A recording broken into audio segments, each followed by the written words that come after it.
Telugu PMC ప్రేక్షకులకు స్వాగతం. Hi friends, మీరు గనక ఇప్పుడే మా ఛానల్కు వచ్చినట్లయితే మా ఛానల్ని సబ్స్క్రైబ్ చేసుకోండి. సబ్స్క్రైబ్ చేయడంతో పాటు పక్కనే ఉన్న బెల్ ఐకాన్ని క్లిక్ చేయండి. మా టీవీలో ప్రసారమవుతున్న సూపర్ హిట్ సీరియల్ బ్రహ్మముడి చక్కటి కుటుంబ కథా సీరియల్గా బుల్లితెర అభిమానులను బాగా ఆకట్టుకుంటుంది ఈ సీరియల్లో హీరోలుగా రాజ్ క్యారెక్టర్లో మానస్ నటిస్తుండగా శ్రీకర్ కృష్ణ రాహుల్ క్యారెక్టర్లో కిరణ్ కాంత్ కళ్యాణ్ క్యారెక్టర్లో నటిస్తున్నాడు. హీరోయిన్స్గా కావ్య క్యారెక్టర్లో దీపిక నటిస్తుండగా స్వప్న క్యారెక్టర్లో రూప, అప్పు క్యారెక్టర్లో నైనిషారాయ్ నటిస్తున్నారు.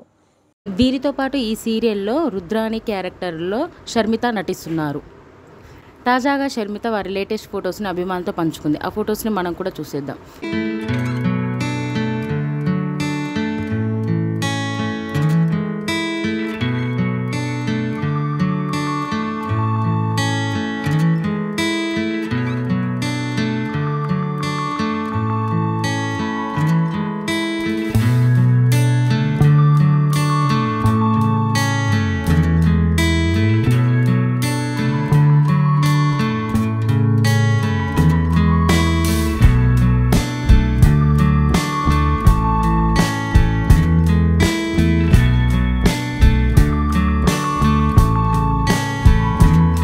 ఈ వీడియో మీకు నచ్చినట్లయితే లైక్ చేసి మరిన్ని టాలీవుడ్ లేటెస్ట్ అప్డేట్స్ మిస్ అవ్వకుండా చూడాలంటే తెలుగు పిఎంసి ఛానల్ను సబ్స్క్రైబ్ చేసుకొని పక్కనే ఉన్న బెల్ ఐకాన్ని క్లిక్ చేయండి.